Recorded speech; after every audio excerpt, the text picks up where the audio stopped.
Hey guys, it's Tracy DeRoss back from DeRoss Sweets. Today we're going to be making some gluten-free vanilla cupcakes. If you like what you see and you like the recipe, just hit like and subscribe, and later on I will have the link to the recipe for you guys to use. So I already had started my recipe and by putting some gluten-free flour inside. With this recipe I used better batter, and it already has xanthan gum in it, but if your flour does not have xanthan gum, you can add the xanthan gum separately. But with this recipe, our xanthan gum is already included. So I had put 1 cup of better batter gluten-free flour in, and then I needed 3 tablespoons of cornstarch, and also I needed about a teaspoon of kosher salt, and then a teaspoon of baking soda. Actually, it's a 1/4 teaspoon of baking soda and a teaspoon of baking powder. Now we're also going to need 2 egg whites for this recipe, and then 1/2 an egg. It'd be best if you had something to weigh your 1/2 an egg with, because you're going to need 25 grams of an egg. So you can measure that out. So for now, we have our flour, salt, baking powder, and baking soda inside. And you just want to mix that thoroughly. Once you're done mixing this, and just to add a note as well, it is so different to be working with a gluten-free flour.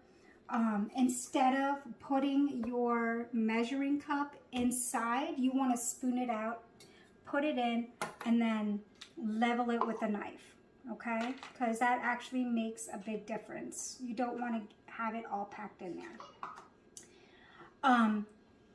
I also had sifted all of my dry ingredients together. You want to make sure you have no lumps in this recipe. So after we did that, I went ahead and I measured out my 25 grams of an egg. So this is just 1/2 an egg. Now we're going to go ahead and get 2 egg whites, because the recipe calls for 2 egg whites. So you can use an egg separator to separate your whites from your yolks. And then just shake out the egg whites, and you can either save your yolk and cook it another time, or you can just throw it in the trash. Now for those of you who don't have an egg separator,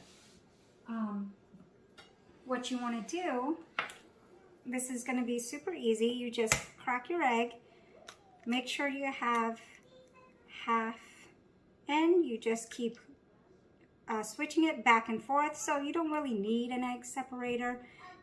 Yes, it's convenient, but it's not necessary. Okay, so once you get your second egg, you can start mixing your wet ingredients. Okay guys, for the wet ingredients we're going to mix together, we have 2/3 cups of buttermilk. If you don't have buttermilk, you can actually make it at home. You just need to use a tablespoon of lemon juice. Put that in a 1 cup measuring cup, and then fill the rest of it with milk. So just a tablespoon of lemon juice, and then fill the rest of the cup up with milk. Mix it together and you have buttermilk. We're also going to be adding with this 1 teaspoon of vanilla. And then after we're done mixing these 2 wet ingredients together, we're going to combine everything into the mixing bowl. We have our 1/2 an egg that we're going to be putting in. This is all the wet ingredients. And just a reminder, this recipe I'm doing is for 4 servings. So that's why it doesn't seem like there's too much going on in here. We're going to put our egg whites that we had separated earlier. Now our 2/3 cup of buttermilk. And then you're going to need 1 teaspoon of vanilla. And then once you have everything together, you can go ahead and whisk that together.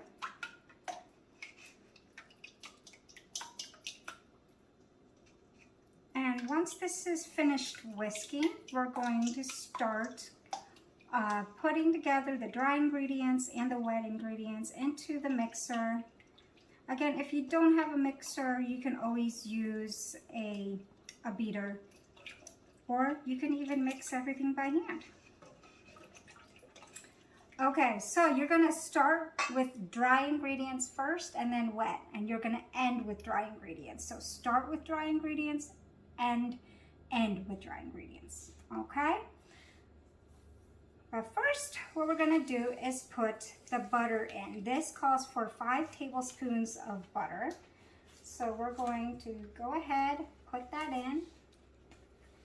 And then it also calls for 3/4 cup of sugar. Now we're going to beat the butter and the sugar together for at least 3 minutes on medium speed. And then using your scraper, you can kind of scrape the sides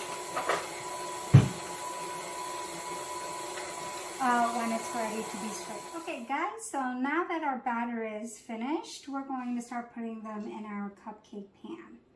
So we're going to unplug everything here, shake off the excess batter that's on your whisk. Grab your scraper, scrape it to the side, scrape down the sides and fold it a little bit. And your batter should look somewhat like this. All right, and now you can put your batter inside a piping bag if that's easier for you, or you can just grab a nice soup spoon and go ahead and put it right in and fill up your cupcakes about 3/4 of the way full. You don't want it to get too full, and you don't want to do it halfway, or it's not going to have a nice muffin top. So just get that spoon, evenly spread it, and then once we're done doing this part, we will be putting it in the oven at 350 degrees. Now that we're back after 20 minutes, let's check our cupcakes. Now, just a reminder, it says 20 minutes, but it also depends on your oven. So if your oven requires you to cook it a little bit longer, then keep it in a little longer. But the result that we want is you just grab a toothpick, you put it in, take it out, and you see tiny crumbs on there. That's okay. If your entire toothpick has a ton of crumbs on it, put it back in the oven. It's not ready to go.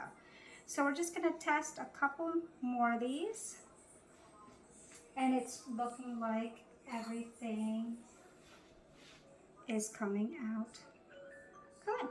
Okay, so now what we're going to do is, for our next video, we're going to ice these cupcakes, but for now we're just going to let them cool. What you want to do is put them on a cooling rack, and so that it cools for the next 15 minutes. Okay, thanks for watching. If you like what you see, hit like and subscribe. Thanks again.